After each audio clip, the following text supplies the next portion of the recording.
The three things that I want to leave with you, just these three. I could do 10, I could do a whole life class. But just these three things will carry you if you let them. First and foremost, knowing who you are. Knowing who you are.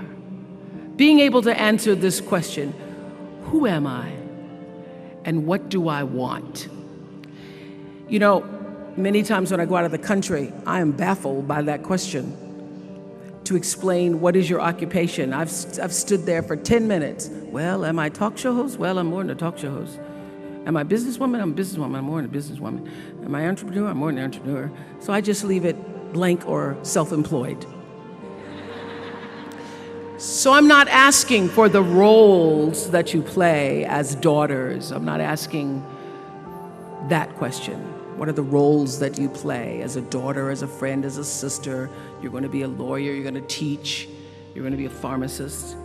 I'm asking the bigger question of who am I? Who am I really? My answer is I am God's child. I am that which is born of all that is. I am, as Pierre de Chardin said, a spiritual being having a human experience, come trailing the breath of the ancestors yet, but trailing the breath of the angels, and understanding that because I am connected to the source of all that is possible for me. That's who I am. And what do I want? I don't want to just be successful in the world. I don't want to just make a mark or have a legacy. The answer to that question for me is I want to fulfill the highest, truest expression of myself as a human being. I want to fulfill the promise that the Creator dreamed when He dreamed the cells that made up me. What do I want? You must have some kind of vision for your life. Even if you don't know the plan, you have to have a direction in which you choose to go. I never was the kind of woman who liked to get in a car and just go for a ride. I had a boyfriend who would say, let's just go for a ride. I want to know, where are we going? Do we have a destination? Is there a plan? Or are we just riding? What I've learned is that's a great metaphor for life. You want to be in the driver's seat of your own life, because if you're not, life will drive you. So, knowing who you really are in this space and time that we embody. That's number one. What do you want? Who are you? Number two, you must find a way to serve. Martin Luther King said that not everybody can be famous, but everybody can be great, because greatness is determined by service.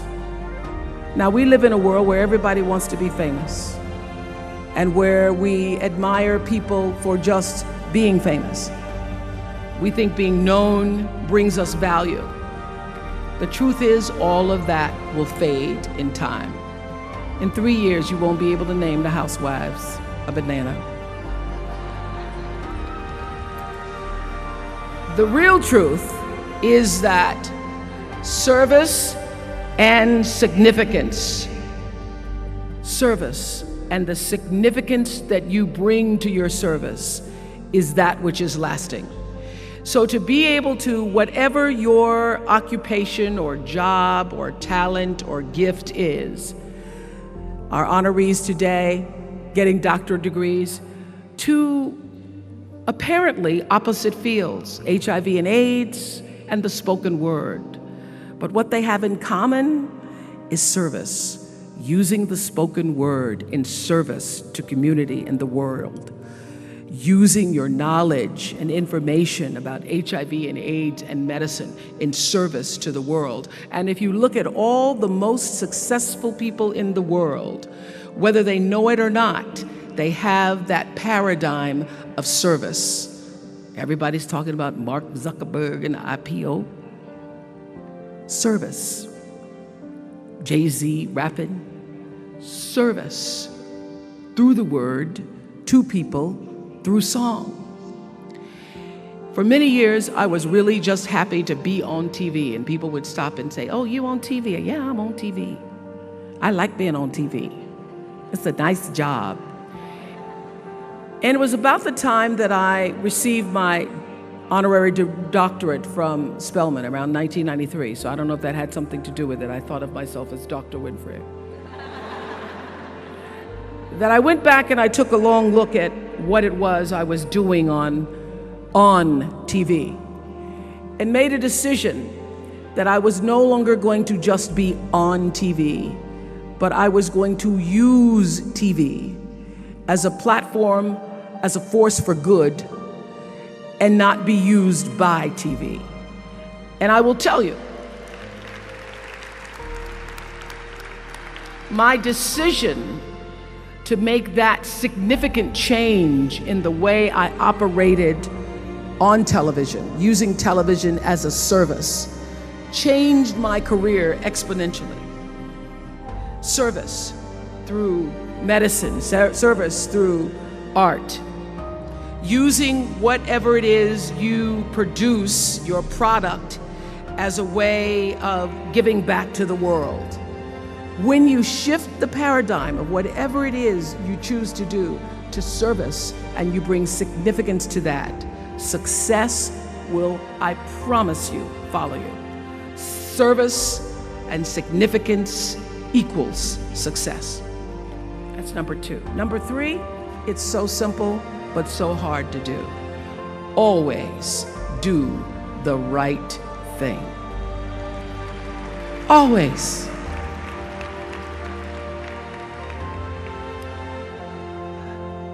Be excellent. People notice.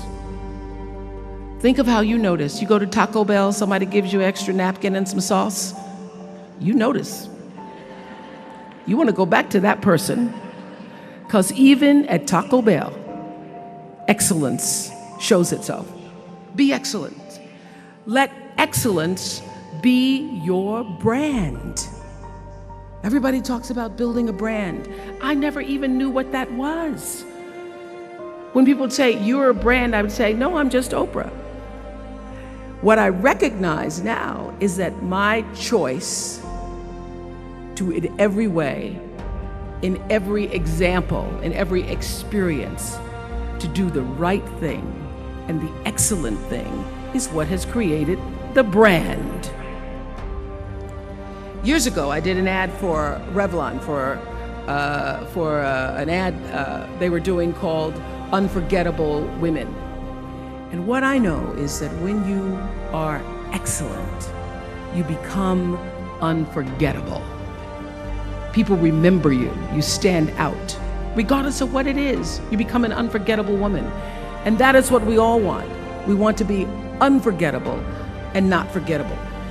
So doing the right thing, even when nobody knows you're doing the right thing, will always bring the right thing to you.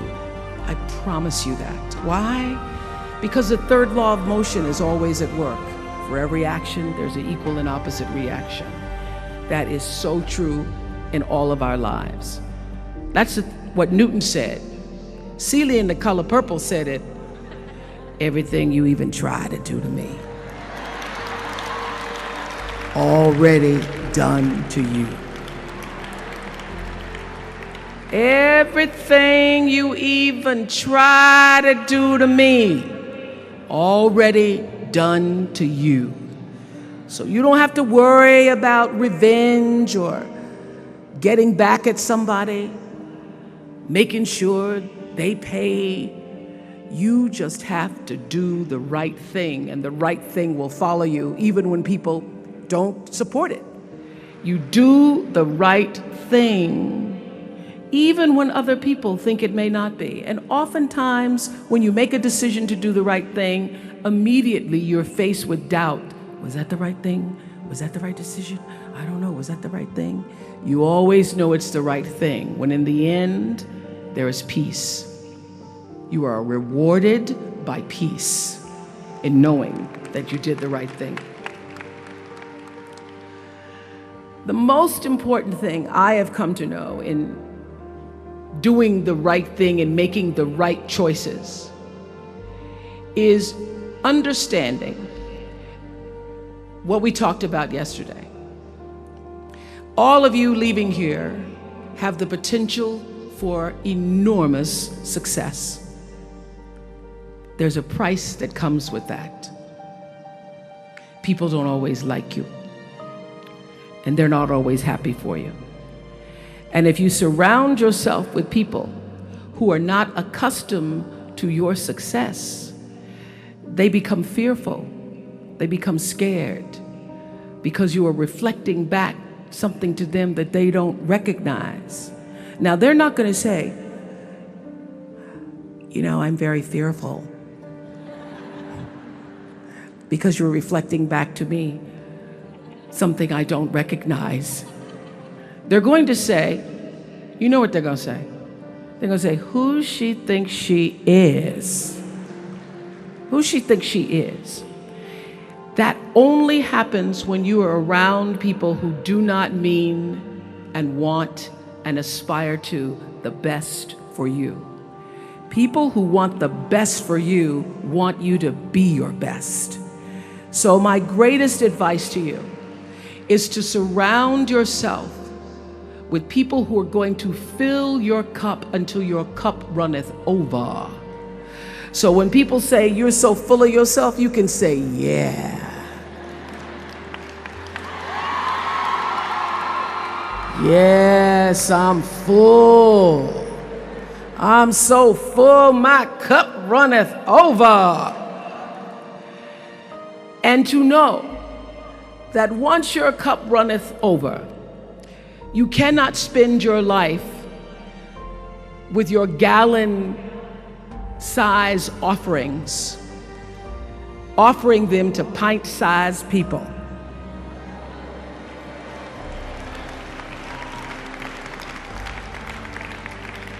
You have got to surround yourself with gallon-sized people who can hang in the same company with you, so that you're not offering your gallons to those little pints out there who can't hold it anyway. Choice to Change the World. I love that song. I love hearing you all sing that song. And what I know for sure is that the biggest choices begin and end with you, your internal big questions. Who do I want to be in the world? My relationship to source energy, to all that is God.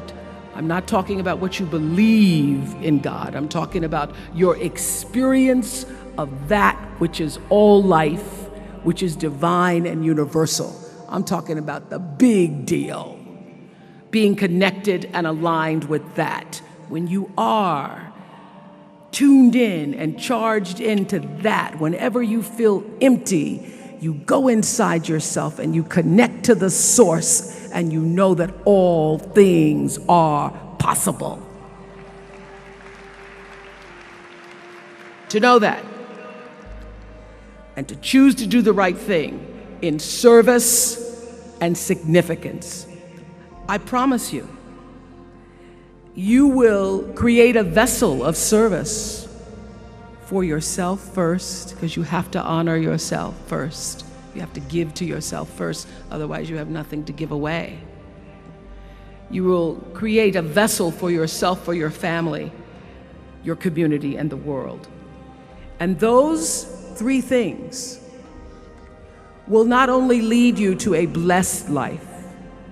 I stand as a witness. My life is so blessed, I can't even take it in sometimes.